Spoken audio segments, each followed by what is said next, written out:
ಬಿಟ್ರೆ ಅಂದ್ರೆ ಸಾರಾಯಿ ಸಮಸ್ಯೆ ಹೋಗಿ ಬಿಡ್ತದೆ. ಯಾರ್ಯಾಗ ಅಲ್ಲಿ ಕಾಂಟ್ರಾಕ್ಟರ್ ಬರ್ತಾರೋ, ಒಬ್ಬ ಕಾಂಟ್ರಾಕ್ಟರ್ ಬಂದ ಮತ್ತೆ ಒಬ್ಬ ಬಂದ ಅವ್ನು ನಿಮ್ಮನ್ನು ಆಳ್ಸಲ್ಲ ಹೆಂಗ್ರಿ? ಹೌದಿಲ್ಲ? ಸಿಂಪಲ್ ಐತಿ. ಏನಂದ್ರೆ ಕುಡುಕರನ್ನ ಬಿಡೋನು ಬಿದ್ದು ಕುಡಿದ್ರೆ ಬಿಟ್ಬಿಟ್ರಪ್ಪ ಅಂತಂದ್ರೆ ಕುಡುಕರು. ಮತ್ತು ಇವ್ರು ಯಾಕ್ರಿ ಬಂದು ನಮ್ಮನ್ನ ಈ ಏನೋ ವಿಶೇಷವಾಗಿ ಈ ಒಂದು ನಮ್ಮ ಮಾರಾಟಗಾರರು, ಸಾರಾಯಿ ಮಾರಾಟಗಾರರು ಯಾಕೆ ಶ್ರೀಮಂತರಾಗ್ತಾರೋ? ಆಗೋದಿಲ್ಲಲ್ಲ. ನಾವು ಕುಡಿಯೋದ್ರಿಂದಾಗೆ ಅವರು ಬೆಳಗೋದು ಹೋಗ್ತಾರೆ, ಆಟೋಮೆಟಿಕ್ಕಾಗಿ ಅವ್ರು ಆಳ್ತಾರೆ. ಇಷ್ಟ ಇದ್ದಿದ್ರೊಳಗೆ ಹಾಗೆ ಇಲ್ಲೂ ಸಹಿತ ನೀವು ಭ್ರಷ್ಟಾಚಾರವನ್ನು ಬಿಡಿಸಿದ್ರಪ್ಪ ಅಂತಂದ್ರೆ ಇವತ್ತು ಅಧಿಕಾರಿ ಇರ್ಬೋದು, ರಾಜಕಾರಣ ಇರ್ಬೋದು, ಜನಸಾಮಾನ್ಯ ಕೆಲಸ ಪ್ರಾಮಾಣಿಕ ಮಾಡಿಕೊಳ್ಳಿ. ಏನು ಕಡಿಮೆ ಬಂದರೆ ಪೇಮೆಂಟ್ ಇವ್ರಿಗೆ ಸರ್ಕಾರಿ ನೌಕರದಾರರಿಗೆ ಇವತ್ತಂದು ಆರಾಮ 20,000, 30,000, 50,000, ಲಕ್ಷ ಗಂಟೆ ಪೇಮೆಂಟ್ ಇದ್ದಾವ. ಆದರೂ ಕೈ ಚಾಚೋದು ಎಲ್ಲ ಕಡೆ.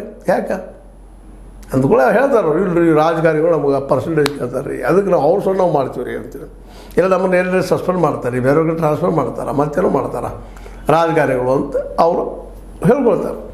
ಹೀಗಾಗಿ ಅವರ ಮೇಲೆ ನೀವು ಕಡಿಮೆ ಹಾಕಬೇಕಾಗಿತ್ತು. ನಾವೆಲ್ಲರೂ ಈ ಅಂತ ಇನ್ಫಾರ್ಮೇಷನ್ ಆ್ಯಕ್ಟ್ದೊಳಗೆ ನಾವು ಕೇಳೋದು ಏನಪ್ಪ, ನೀವು ಎಷ್ಟು ಖರ್ಚು ಮಾಡಿರಿ, ಎಷ್ಟು ತಿಂದ್ರಿ, ಎಷ್ಟು ಇಟ್ಟಿರಿ, ಎಲ್ಲಿ ಈ ಕೆಲಸ ಇರೋದು ಆ ಕೆಲಸ ಆಯ್ತು.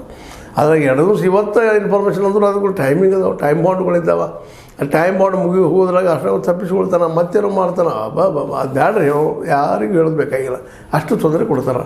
ಅಧಿಕಾರಿಗಳು ಸಾಮಾನ್ಯ ಇರೋದಿಲ್ಲ, ರಾಜಕಾರಣಿಗಳು ಸಾಮಾನ್ಯ ಇರೋದಿಲ್ಲ, ಮಹಾ ಬುದ್ಧಿವಂತರು. ಹೇಗೆ ತಪ್ಪಿಸ್ಕೋಬೇಕಪ್ಪ ಅಂತೇಳಿ ನಾವು ಚಾಪಿ ಬೆಡ್ಡೆಗೆ ಹೋದ್ರೆ ಅವ್ರು ರಂಗೋಲಿ ಬೆಡ್ಡೆ ಹೋಗ್ತಾರೆ. ಹೀಗಾಗಿ ಇಲ್ಲಿ ಮುಖ್ಯ ಆಗ್ರಹ ಮಾಡಬೇಕಾಗಿದ್ದು ಭ್ರಷ್ಟಾಚಾರ ನೀವು ಬಂದ್ ಮಾಡಿರಿ. ರಾಜಕಾರಣಿಗಳು ಮತ್ತು ಜೊತೆಗೆ ಈ ಅಧಿಕಾರಶಾಹಿ ಬಂದ್ ಆಗ್ತಂದ್ರೆ ಆಟೋಮೆಟಿಕ್ಕಾಗಿ ನಾವು ಅಂತೀವಿ ನಿಮಗೆ ಕೇಳಕ್ಕೆ ಬರೋ ಪ್ರಶ್ನೆ ಇಲ್ಲ.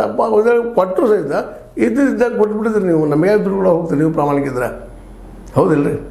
ಅಧಿಕಾರಿಗಳು ಪ್ರಾಮಾಣಿಕಿದ್ರೆ, ರಾಜಕಾರಣಿಗಳು ಪ್ರಾಮಾಣಿಕಿದ್ರೆ ಅವ್ರು ಯಾಕೆ ರೀ ನಮ್ಮ ಇನ್ಫಾರ್ಮೇಷನ್ ಆ್ಯಕ್ಟಿವ್ ಹಂಚುವಂಥ ಅವಶ್ಯಕತೆ ಏನೈತಿ? ಅದಕ್ಕಾಗಿ ಈ ಎಲ್ಲ ನಡೆಯಲ್ಲಿ ನಮ್ಮ ನರಸಿಂಹರಾಜು ಅವರು ಕೇಳಿದಂಥ ಪ್ರಶ್ನೆ ಅವರಿಗೆ ಉತ್ಪಲ ಅಂತ ಎದುರಂಥ ಪ್ರಶ್ನೆಗಳಿಗೆ ಅವರು ಈ ರೀತಿ ಉತ್ತರ ಕೊಟ್ಟಿದ್ದಾರೆ.